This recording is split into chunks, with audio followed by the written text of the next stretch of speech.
ونعوذ بالله من شرور أنفسنا ومن سيئات أعمالنا من يهده الله فلا مضل له ومن يضلل فلا هادي له ونشهد أن لا إله إلا الله وحده لا شريك له ونشهد أن محمدًا عبده ورسوله اللهم صل على محمد وعلى آل محمد كما صليت على إبراهيم وعلى آل إبراهيم إنك حميد مجيد اللهم بارك على محمد وعلى آل محمد كما باركت على إبراهيم وعلى آل إبراهيم إنك حميد مجيد من يطع الله ورسوله فقد رشد واهتدى ومن يعص الله ورسوله فقد ضل وغوى أما بعد فإن أصدق الكلام كلام الله وأحسن الهدي هدي محمد صلى الله عليه وسلم وشر الأمور محدثاتها وكل محدثة بدعة وكل بدعة ضلالة وكل ضلالة في النار أعوذ بالله السميع العليم من الشيطان الرجيم من همزه ونفخه ونفسه بسم الله الرحمن الرحيم إنا أعطيناك الكوثر فصل لربك وانحر إن شانئك هو الأبتر رب اشرح لي صدري ويسر لي أمري واحلل عقدة من لساني يفقه قولي رب زدني علما اللهم رب زدني علما وعملا اللهم انفعنا بما علمتنا وعلمنا ما ينفعنا وزدنا علما سبحانك لا علم لنا إلا ما علمتنا إنك أنت العليم الحكيم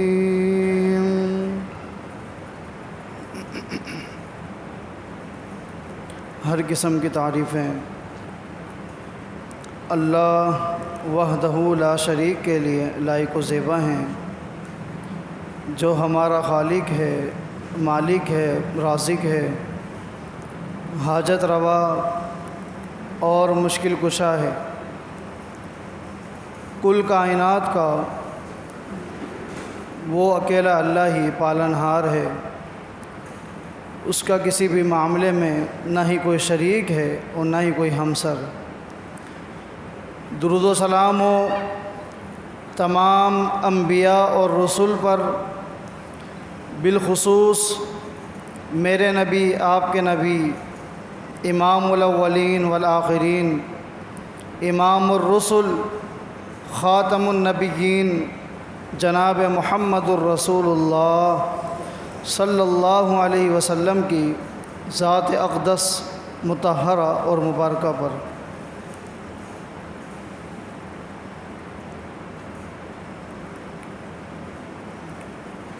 قرآن کریم کی سب سے مختصر صورتوں میں ایک صورت سورہ الکوثر بھی ہے، جس میں اللہ تعالیٰ نے واضح طور پر رسول اکرم صلی اللہ علیہ وسلم کو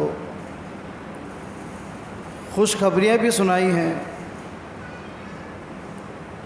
اور کچھ نبی علیہ الصلوۃ والسلام کی امت تک پیغام بھی پہنچایا ہے۔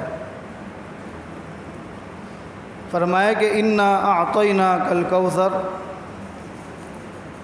اے میرے حبیب صلی اللہ علیہ وسلم، آپ پریشان نہ ہو، غم زدہ نہ ہو، ہم نے آپ کو کوثر عطا کیا۔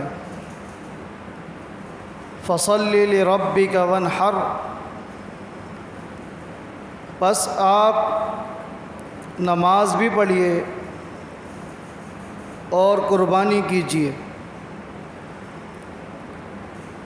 قربانی کی اہمیت کا اور فضیلت کا اندازہ آپ اس حدیث سے لگائیں جسے امام حاکم نے صحیح سند کے ساتھ ذکر کیا۔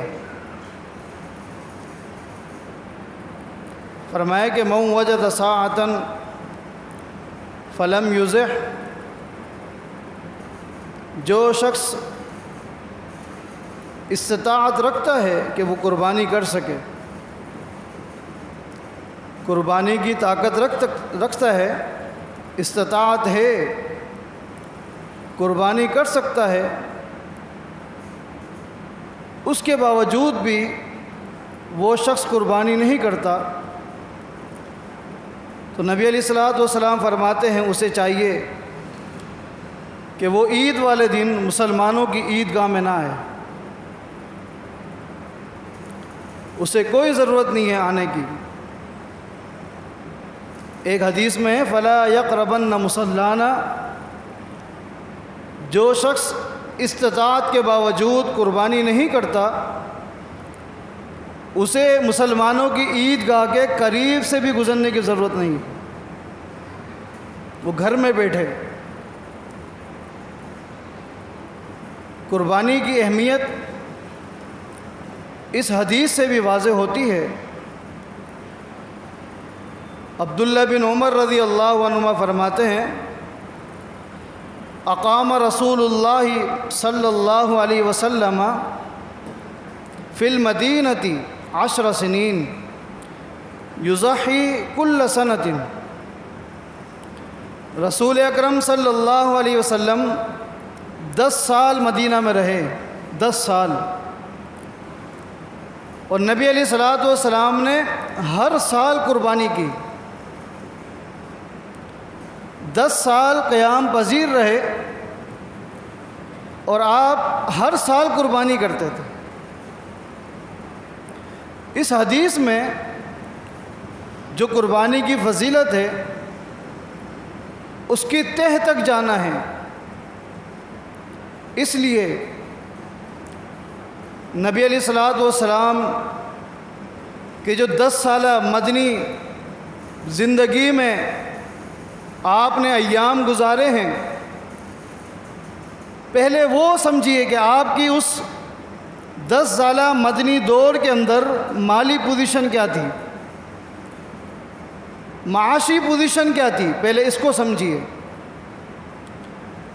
مالی پوزیشن یہ ہے کہ خود نبی علیہ الصلوۃ والسلام فرماتے ہیں وَلَقَدْ أُخِفْتُ فِي اللَّهِ وَمَا يُخَافُ أَحَدٌ، او لوگو، اللہ کے راستے میں جتنا مجھے ڈرایا گیا ہے، دھمکایا گیا ہے، آج تک کسی بھی انسان کو اللہ کے راستے میں اتنا ڈرایا اور دھمکایا نہیں گیا۔ وَلَقَدْ أُوذِيتُ فِي اللَّهِ وَلَمْ يُؤْذَ أَحَدٌ، اللہ کے دین کے خاطر جتنی تکلیفیں مجھے پہنچائی گئی، آج تک دین اسلام کے خاطر کسی بھی انسان کو اتنی تکلیفیں نہیں دی گئی۔ واقعی کوئی ایک دن آپ بتائیں جس دن کائنات کے امام کو تکلیف نہ پہنچائی گئی ہو۔ پڑوسیوں کا حال یہ ہے کہ اپنے گھر میں جھاڑو لگاتے اور وہ کچرا محمد مصطفیٰ کے گھر میں پھینکتے صلی اللہ علیہ وسلم۔ آپ اہل خانہ کے ساتھ گھر میں موجود ہیں، چھوٹا سا صحن ہے، آپ کے مبارک چہروں کے اوپر ہمسائے اور پڑوسیوں کا کچرا آتا۔ اوباش قسم کے گنڈے آپ کے گلے میں رسی باندھ کر مکہ کی گلیوں میں گھسیٹا کرتے۔ یہ تکلیف کوئی معمولی ہے؟ حرم کے اندر اگر نبی علیہ الصلوۃ والسلام نماز میں سجدہ ریز ہوتے، مکہ والے اوباش قسم کے گنڈوں کو بھیج کر میرے پیغمبر کے مبارک جسم کے اوپر، پیٹھ کے اوپر جانوروں کی اوجڑیاں رکھ دیتے۔ وہ ایک غار ہے، شیب ابی طالب ایک غار ہے، 3 سال تک میرے پیغمبر کو اور آپ کے ماننے والوں کو اس غار میں بند کر کے رکھا گیا، محصور کر دیا۔ یہ کوئی معمولی تکلیف ہے؟ ابو لہب اپنے 2 بیٹوں کو لے کر میرے پیغمبر علیہ الصلوۃ والسلام کے گھر کی طرف آتا ہے۔ ابو لہب کے 2 بیٹوں کا نبی علیہ الصلوۃ والسلام کی 2 بیٹیوں کے ساتھ اعلان نبوت سے پہلے ہی نکاح ہو چکا تھا۔ نبی علیہ الصلوۃ والسلام کے دروازے پر آ کر ابو لہب اپنے بیٹوں سے کہتا ہے، اب محمد کو کہو تمہاری بیٹیوں کو طلاق ہے، صلی اللہ علیہ وسلم۔ یہ کوئی معمولی تکلیف ہے؟ وَلَقَدْ أُوذِيتُ فِي اللَّهِ وَلَمْ يُؤْذَ أَحَدٌ، فرمایا لوگوں سن لو، اللہ کے دین کی وجہ سے جتنی تکلیفیں مجھے پہنچائی گئی کسی کو نہیں دی گئی۔ آگے کیا فرمایا؟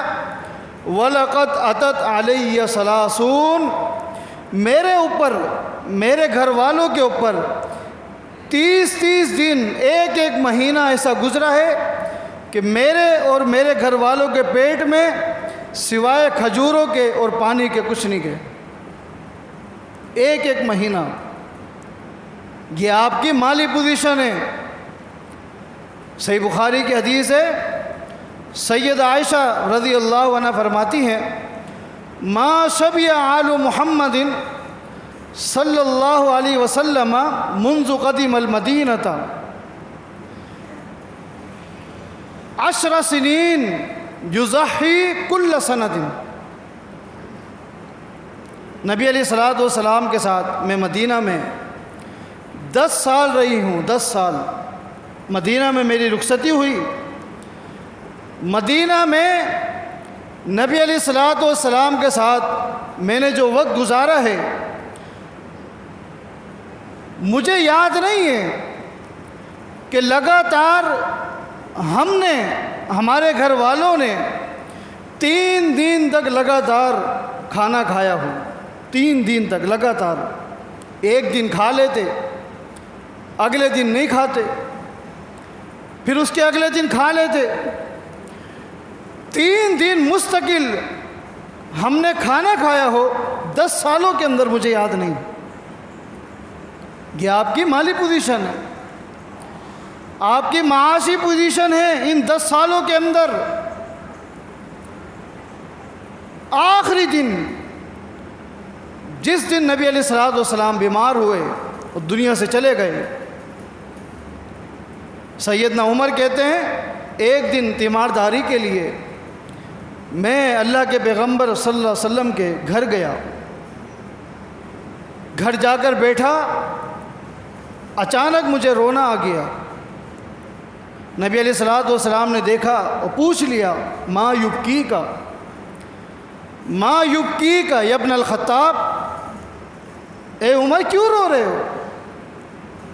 عرض کرتے ہیں اللہ کے رسول صلی اللہ علیہ وسلم، میں آپ کے پورے گھر کو دیکھ رہا ہوں، آپ کے گھر میں ایک مشک پانی کی ہے، ایک تھیلی 2 کلو کے قریب جو کی ہے، اس کے علاوہ کچھ بھی نہیں۔ میں آپ کی صورتحال دیکھ رہا ہوں، آپ نے جب کروٹ بدلی، میں نے آپ کو، آپ کی مبارک پیٹھ کو دیکھا ہے کہ چٹائی کے نشان پڑ گئے، آپ کو تو گدا تک میسر نہیں۔ اور ادھر میں روم کے بادشاہ کو، ایران کے بادشاہ کو دیکھتا ہوں کہ دنیا کی بڑی بڑی نعمتیں ہیں، مجھے رونا آ گیا۔ نبی علیہ الصلوۃ والسلام نے فرمایا، یا ابن الخطاب الا ترضى ان تكون لنا الآخرہ ولہم الدنیا، اے عمر کیوں روتے ہو، کیوں پریشان ہوتے ہو؟ کیا تم اللہ کی تقسیم پر راضی نہیں ہو؟ یہ اللہ کی تقسیم ہے کہ جو کچھ اللہ تعالیٰ نے کافروں کو دینا تھا دنیا میں دے دیا ہے، آخرت میں کچھ نہیں ہے۔ اور ہمارے لیے اللہ تعالیٰ نے جو نعمتیں رکھی ہیں آخرت میں رکھی ہیں۔ قلت بلا یا رسول اللہ صلی اللہ علیہ وسلم، میں تو اللہ کی تقسیم پر راضی ہوں۔ فرمائیے اللہ کی تقسیم ہے اور میں محمد اللہ کی تقسیم پر راضی ہوں صلی اللہ علیہ وسلم۔ یہ آپ کی مالی پوزیشن ہے، آپ کی معاشی پوزیشن ہے، اس کے باوجود کہ ایک ایک مہینہ گھر میں چولہا نہیں جلتا، جیسا کہ صحیح بخاری میں کھجوروں پر اور پانی پر ایک ایک مہینہ گزارا ہو رہا ہے، اس کے باوجود نبی علیہ الصلوۃ والسلام ہر سال قربانی کر رہے ہیں۔ یہ قربانی کی اہمیت ہے۔ حالات ہیں کھانے کو نہیں، صبر کریں، لیکن یہ جو قربانی کا بجٹ ہے اس کو الگ رکھیں، اس کو نہ چھیڑیں۔ ایک مسلمان معاشی حالات جیسے بھی ہوں یقیناً پریشانیاں آتی ہیں، ہر وقت حالات ایک جیسے نہیں ہوتے، لیکن ایک قربانی کا بجٹ بنا کے رکھے۔ بجٹ بنائیں، یہ نہیں کہ صاحب استطاعت شرط نہیں ہے بلکہ صاحب نصاب شرط ہے، میں آگے چل کے واضح کروں گا۔ بجٹ بنائیں، حالات ہیں گزارا کریں۔ ہر سال آپ قربانی کر رہے ہیں، 2 مینڈے، گائیں، اونٹ، قربانیاں ہو رہی ہیں۔ اللہ اکبر۔ اور بالخصوص آخری سال نبی علیہ الصلوۃ والسلام کی پوری زندگی ہمارے لیے ایک مثالی زندگی ہے، لیکن آخری سال ایک تاریخی زندگی آپ بسر کر کے گئے، مثالی زندگی۔ اللہ کو تو پتہ تھا نا کہ یہ محمد مصطفیٰ کا آخری سال ہے، اللہ کے علم میں تو ہے، وہ تو علام الغیوب ہے۔ ایک تاریخی زندگی، مثالی زندگی چھوڑ کے گئے ہیں۔ ہر حوالے سے، قرآن کریم کی تلاوت کے حوالے سے آپ دیکھیں، ہر سال جتنا قرآن کریم نازل ہوتا، رمضان المبارک میں جبریل امین آتے، اللہ کے پیغمبر ایک مرتبہ دور کرتے۔ آخری سال نبی علیہ الصلوۃ والسلام نے قرآن کریم کے جبریل امین کے ساتھ 2 دور کیے۔ اسی طرح قربانی کے حوالے سے آپ نے معلومات لی، اس طرح کی معلومات نبی علیہ الصلوۃ والسلام نے کبھی بھی کسی بھی خرید و فروخت کے لیے نہیں لی۔ آپ نے بڑے بڑے تاجروں سے پوچھا، جو تجارت کے لیے مختلف ممالک کا سفر کرتے، روم میں، ایران میں، یمن میں، ان سے پوچھا کہ سب سے قیمتی جانور کون سے ملک میں ملتے ہیں۔ معلومات ہو رہی ہے۔ آج کہا جاتا ہے کہ یہ خامخواہ کا زیان ہے، اتنی قیمتی قربانیاں لائی جا رہی ہیں، یہ زیان ہے۔ میں بتاتا ہوں انشاءاللہ۔ معلومات لی، بتایا گیا کہ سب سے قیمتی جانور اس وقت یمن میں ہے۔ یمن اس وقت ہر لحاظ سے مضبوط تھا، تجارت میں، صنعت میں، زراعت میں۔ جس طرح آج کل چائنا چھایا ہوا ہے، اس وقت یمن چھایا ہوا تھا۔ یمنی کپڑا سب سے زیادہ قیمتی، یمن کے جانور سب سے زیادہ قیمتی۔ نبی علیہ الصلوۃ والسلام نے سیدنا علی حیدر کرار کو بلایا رضی اللہ عنہ، فرمایا کہ علی تمہیں معلوم نہیں اس سال قربانی کرنی ہے مینا کے میدان میں۔ نبی علیہ السلام نے آخری سال حج بھی کیا، اور قربانی کیسی کی؟ سیدنا علی کو بھیجا کہ جاؤ یمن جاؤ اور یمن سے 100 اونٹ لے کر آؤ۔ 100 اونٹ، یہ قربانی ہو رہی ہے، یہ قربانی ہو رہی ہے، 100 اونٹ۔ حضرات یہاں کچھ اشکالات بھی دور کرتا چلوں، کچھ فتنوں کا بھی کلا کما ہونا چاہیے۔ بعض لوگ وہ اس چیز کے قائل ہیں کہ دین اسلام میں قربانی کا تصور ہی نہیں ہے، بس وہ جو ابراہیم علیہ السلام نے قربانی کی تھی۔ البتہ ایک طبقہ ایسا بھی ہے جو کہتا ہے یہ حجاج کے لیے ہے، قربانی ہے حجاج کے لیے ہے، اس لیے کہ پوری دنیا سے لوگ سفر کر کے مکہ اور مدینہ جاتے ہیں، وہاں تاکہ تعارف ہو جائے، ایک دوسرے سے ملاقات ہو جائے، ہمدردی ہو جائے، اس لیے اسلام نے قربانی کا تصور رکھا ہے، ورنہ غیر حاجیوں کے لیے کوئی قربانی نہیں۔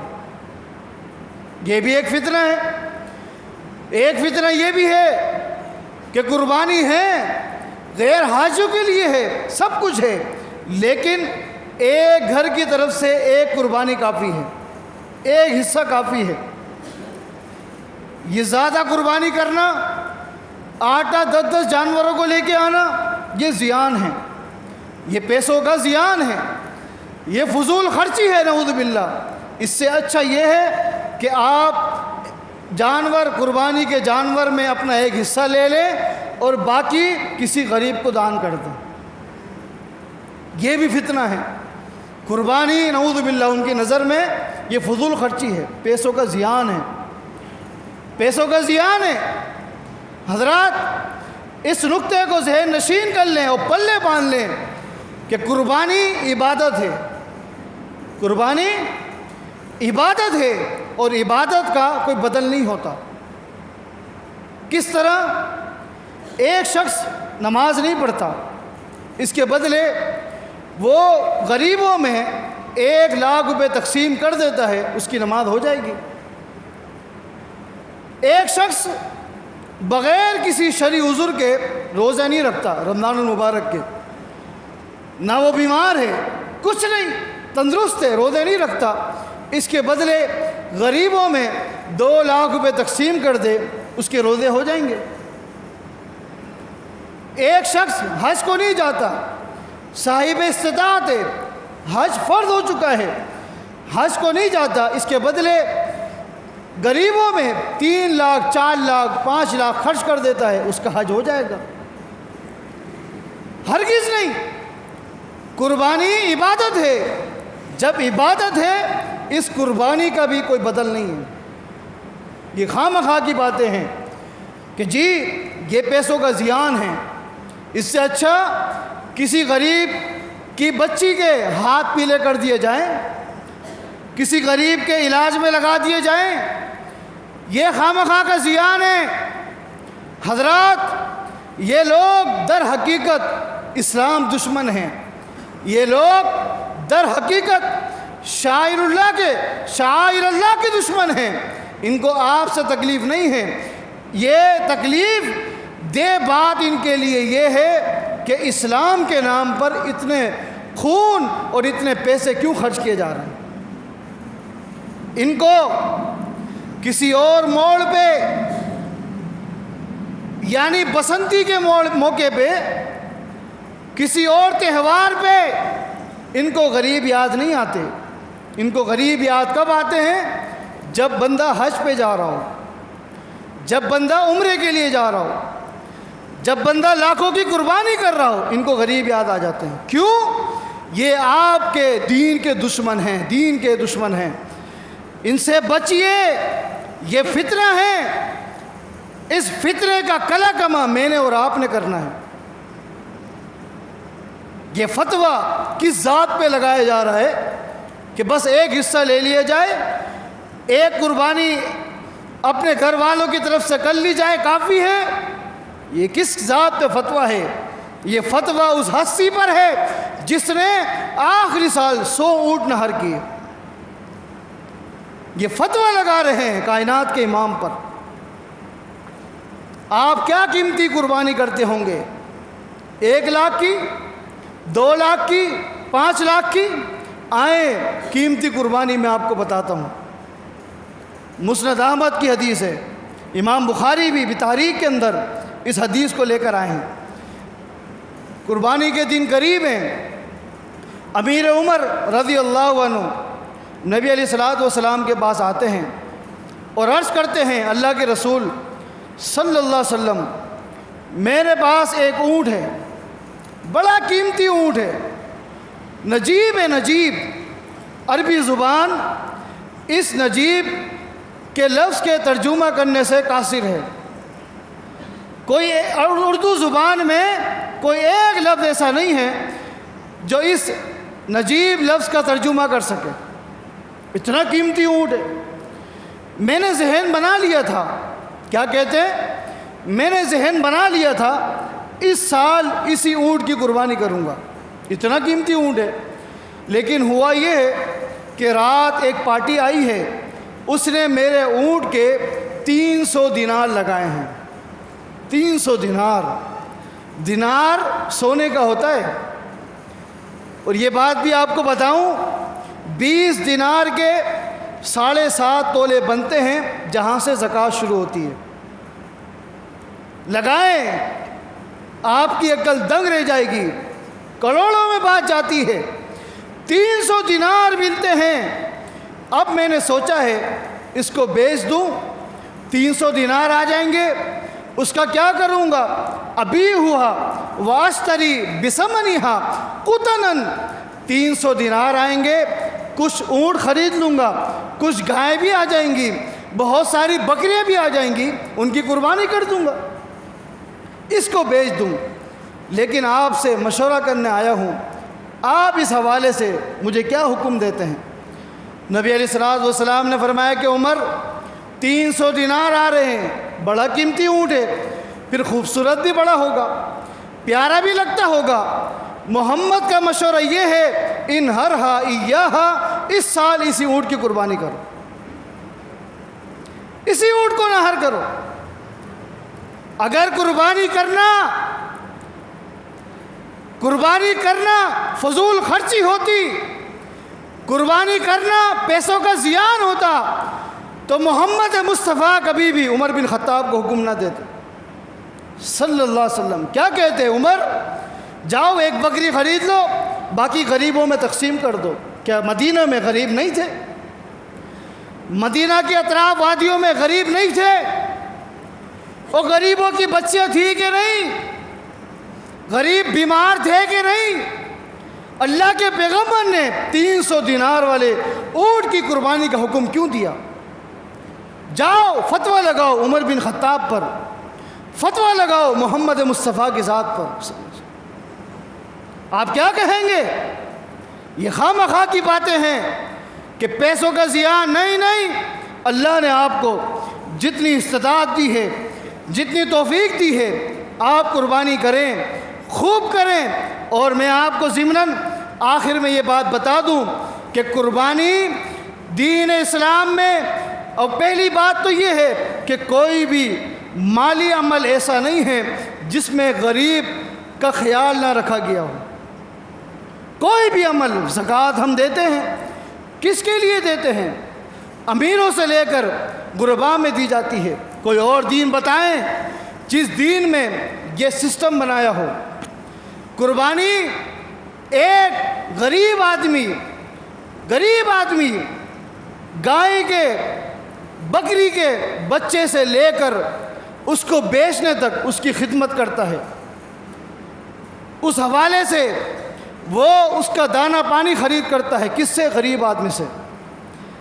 اس کا بھی پورے سال کا بجٹ چل رہا ہے جس سے وہ دانہ خرید رہا ہے، پھر یہ محنت کر کے سال کے بعد منڈی لے کر آتا ہے، جس گاڑی میں لے کر آتا ہے وہ بھی غریب ہے، اس گاڑی کا بھی خرچہ پانی چل رہا ہے۔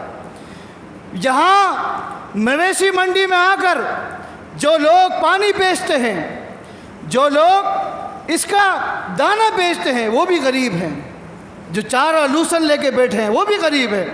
اس طرح غریبوں کا خیال رکھا جا رہا ہے۔ اس کے بعد ایک شخص تاجر آدمی اپنی حلال کمائی سے وہ جانور خرید کر کے وہاں سے ٹرانسفر کر کے آتا ہے، جس گاڑی میں لایا جا رہا ہے وہ بھی غریب ہے۔ پھر علاقے میں لا کر علاقے میں جو اس کا سامان بیچتے ہیں کھانے پینے کا وہ بھی غریب ہے۔ اس کے بعد یوم النحر کے دن اس جانور کو قربانی کے لیے کسائیوں کو بلایا جاتا ہے، وہ بھی غریب ہے۔ کسائی اس جانور کو کاٹتے ہیں، اس کی کھال نکالتے ہیں، اس کی اندر کے سامان کو الگ کرتے ہیں، وہ اٹھانے والے وہ بھی غریب ہے۔ کھال بیچی جاتی ہے، جس فیکٹری میں وہ کھال چمڑے کی شکل اور جوتوں کی اور جیکٹوں کی شکل دی جاتی ہے وہ لوگ بھی غریب ہے۔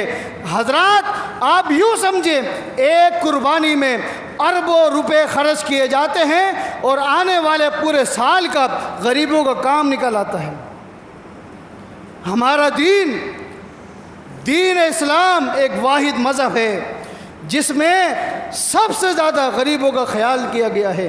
آئیے اس طرح کی باتوں پر کان نہ دھریں، اس طرح کے لوگوں پر توجہ نہ دیں، اور دین اسلام نے جس چیز کا ہمیں حکم دیا ہے وہ کر گزریے، کیونکہ دین اسلام میں آپ اگر قرآن و حدیث کا مطالعہ کریں گے، قربانی کے لیے جب بھی کہیں قرآن میں یا حدیث میں ذکر آیا ہے تو صیغہ امر کے ساتھ آیا ہے، مانا حکم ہے، ہر صاحب نصاب پر نہیں۔ زکوٰۃ فرض ہوتی ہے صاحب نصاب پر، مانا جس کے پاس پورے سال اتنی رقم ہو جائے کہ وہ زکوٰۃ دے سکے، اس کے بعد وہ زکوٰۃ نکالے۔ لیکن قربانی کے لیے یہ نہیں ہے۔ آپ کے پاس قربانی کے موقع پر استطاعت ہے، گائے کی ہے گائے کریں، اونٹ کی ہے اونٹ کریں، بکرے یا بکری کی ہے وہ کریں، اگر نہیں ہے تب بھی مساجد میں مدارس میں حصہ ملائیں۔ اللہ تعالیٰ نیت کے مطابق ہم سب کو ثواب بھی دے گا، اور انشاءاللہ اللہ تعالیٰ ہمارے اس اعمال کو قبول کرے گا۔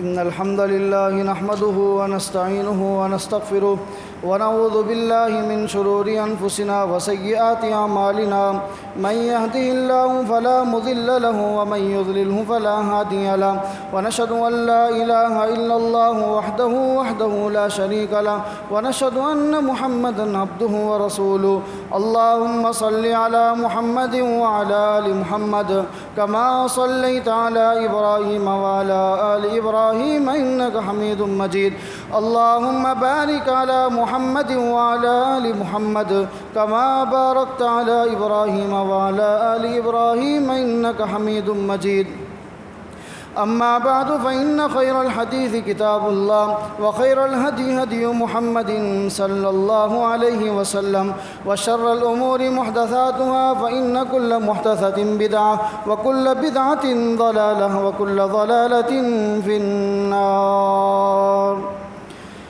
رسول اکرم صلی اللہ علیہ وسلم کا فرمان ہے افضل الایام الدنیا ایام العشر، یعنی عشر ذی الحجہ۔ فرمایا کہ دنیا میں جتنے بھی ایام ہیں، جتنے بھی دن ہیں، سب سے زیادہ افضل دن اللہ کے ہاں ذی الحجہ کے ابتدائی 10 دن ہیں۔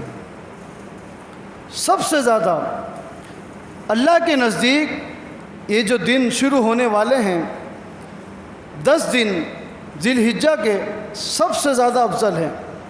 آپ نے اتنی فضیلت بتائی کہ صحابہ کرام سوال کرنے پر مجبور ہو گئے۔ صحابہ کرام کہتے ہیں وَلَا مِثْلُهُنَّ فِي سَبِيلِ اللَّهِ، اللہ کے حبیب صلی اللہ علیہ وسلم یہ تو بتائیں اگر ان 10 دنوں سے ہٹ کر کوئی شخص، کوئی مجاہد اللہ کے راستے میں الہ کلمت اللہ کے لیے، دین اسلام کے لیے ان 10 دنوں کے علاوہ باقی کسی 10 دنوں میں اگر وہ جہاد کرتا ہے اس سے بھی زیادہ افضل ہے یہ 10 دن۔ قربان جائیں صحابہ کرام نے سوال بھی کیا عظیم کیا، عظیم سوال جہاد کے بارے۔ اس لیے اگر دین اسلام کو اونٹ کے ساتھ تشبیہ دی جائے تو اس اونٹ کی کوہان یہ جہاد ہے۔ دین اسلام کو اگر پہاڑ کے ساتھ تشبیہ دی جائے، اس پہاڑ کی چوٹی یہ جہاد ہے۔ چوٹی کا سوال کیا جہاد کے بارے، بلکہ مستدرک حاکم کی حدیث ہے، نبی علیہ الصلوۃ نے ایک دن عبداللہ بن عمر رضی اللہ عنہما سے پوچھا تھا کہ عبداللہ اتعلم، آپ جانتے ہو کہ سب سے پہلے کون خوش نصیب ہوگا جس کو اللہ تعالیٰ جنت میں بھیجے گا؟ میری امت میں جنت میں جانے والے کون ہوں گے؟ عرض کرتے ہیں اللہ کے رسول، اللہ جانتا ہے یا آپ جانتے ہیں؟ ہمیں نہیں معلوم۔ نبی علیہ الصلوۃ فرماتے ہیں قیامت کے دن ایک قافلہ جنت کی طرف آئے گا، جنت کا دروازے کا چوکیدار پوچھے گا کیا تمہارا حساب کتاب ہو گیا؟ اتنی جلدی آ گئے ہو، حساب کتاب ہو گیا؟ وہ کہیں گے کہ ہمارا کون سا حساب، جب سے ہم نے اسلام قبول کیا، تلوار کندھے پہ رکھی، اللہ کے دین کے لیے جہاد کرتے رہے، ہم کس چیز کا حساب دیں؟ جنت کا دروازہ کھول دیا جائے گا۔ نبی علیہ السلام فرماتے ہیں جنت میں جائیں گے، اللہ تعالیٰ ان خوش نصیبوں کو سلا دے گا۔ 400 سال کے بعد، 40 سال کے بعد اللہ تعالیٰ اٹھائے گا۔ 40 سال کے بعد جنت میں چلے گئے، جنت کی ہولناکیاں کوئی معلوم نہیں، اللہ تعالیٰ کس غصے کی حالت میں، کیا فیصلے ہو رہے ہیں، آرام کر رہے ہیں۔ 40 سال کے بعد اٹھیں گے، کیا دیکھیں گے کہ ابھی پہلا ہی قافلہ جنت میں آیا ہے۔ یہ کون ہے؟ اللہ کے راستے میں جہاد کرنے والے۔ جہاد کے بارے پوچھا، نبی علیہ الصلوۃ فرماتے ہیں وَلَا مِثْلُهُنَّ فِي سَبِيلِ اللَّهِ۔ جی ہاں میرے صحابہ، اگر کوئی شخص ان 10 دنوں کے علاوہ باقی 10 دنوں میں اللہ کے راستے میں جہاد کرتا ہے، اس کو بھی اتنا اجر ثواب نہیں ملے گا جتنا اجر ثواب ان 10 دنوں میں ایک شخص کو نوافل کا، روزوں کا اور صدقہ خیرات کا ملتا ہے۔ اس لیے خوب نوافل پڑھیے، خوب نفلی روزے رکھیے، اور خوش نصیب ہیں وہ لوگ جن کو اللہ نے مال دیا ہے، مال کو لٹا دیں، خوب خرچ کریں، قربان جائیں۔ آپ نے صحابہ کو دیکھا، مالک بن حویرث ہیں رضی اللہ عنہ، یہ صحابی ہیں۔ جب نبی علیہ السلام نے فرمایا کہ مال کو لٹا دو، خوب خرچ کرو، کیا کرتے ہیں؟ اتنے بڑے تاجر اور مالدار ہیں کہ ان کے زر خلید، اپنے ذاتی زر خلید 100 غلام تھے، 100 غلام، مالک بن حویرث کے 100 ذاتی زر خرید غلام ہیں۔ لائن میں کھڑا کرتے ہیں، اللہ سے کہتے ہیں اللہ یہ میرے 100 غلام ہیں، تیری رضا کے لیے میں نے ان کو معاف کر دیا، ان کو آزاد کر دیا، اے اللہ میں بھی تیرا غلام ہوں، تو بھی مجھے جہنم کی آنکھ سے آزاد کر دے۔ اس لیے جس کو اللہ نے مال دیا ہے خوب خرچ کریں، جس کو اللہ نے مال نہیں دیا ان 10 دنوں میں خوب نفلی روزے رکھیں کثرت کے ساتھ، نوافل پڑھیں، ذکر و اذکار کریں، خوب قرآن کریم کی تلاوت کریں۔ اور خوش نصیب ہیں وہ لوگ جن کو اللہ نے مال دیا ہے، وہ مال بھی خرچ کریں، نوافل بھی پڑھیں، ذکر و اذکار بھی کریں، قرآن کریم کی تلاوت کریں۔ اللہ تعالی ہم سب کو ان 10 ایام میں اپنی خالصتاً اپنی عبادت کی توفیق عطا فرمائیں۔ بیماروں کے لیے دعا کریں، الہ العالمین تمام بیماروں کو شفا عطا فرما۔ جو ہماری اس مسجد میں بیمار ہیں یا ہمارے عزیز و قارب میں سے اسپتالوں میں ہیں، گھروں میں ہیں، الہ العالمین تو سب کو جانتا ہے، الہ العالمین تمام بیماروں کو اپنی خاص رحمت کے ساتھ شفاء کامل عاجل عطا فرما۔ الہ العالمین جو ہمارے بھائی ہماری بہنیں حالت ایمان میں اس دنیا سے چلے گئے ہیں، الہ العالمین ان کی مغفرت فرما دے، الہ العالمین ان کے درجات کو بلند فرما دے، الہ العالمین تو ان سب سے راضی ہو جا، الہ العالمین تو ہمیں ہمارے گناہوں کو ہی معاف فرما دے، الہ العالمین تو ہم سب سے بھی راضی ہو جا، الہ العالمین بڑے گناہ گار ہیں، خطا کار ہیں، الہ العالمین تیرے علاوہ کسی کے آگے آج تک ہاتھ نہیں اٹھائے، الہ العالمین تو ہمارے گناہوں کو معاف فرما دے، الہ العالمین آج جو ہم نے قربانی کے حوالے سے جو بھی فضائل سنے ہیں الہ العالمین اس میں جو کمی کوتاہی رہ گئی ہے میری طرف سے الہ العالمین تو درگزر فرما دے، الہ العالمین جو باتیں قرآن و حدیث کے مطابق حق سچ بیان ہوئی ہے الہ العالمین ہم سب کو صحیح معنوں میں اس پر عمل کرنے کی توفیق عطا فرما، الہ العالمین جب تک تو ہمیں زندہ رکھ، حالت ایمان پہ رکھ، جب موت آئے حالت ایمان پر شہادت کی موت عطا فرما، سبحان ربک رب العزت عما یصفون وسلام علی المرسلین والحمد للہ رب العالمین۔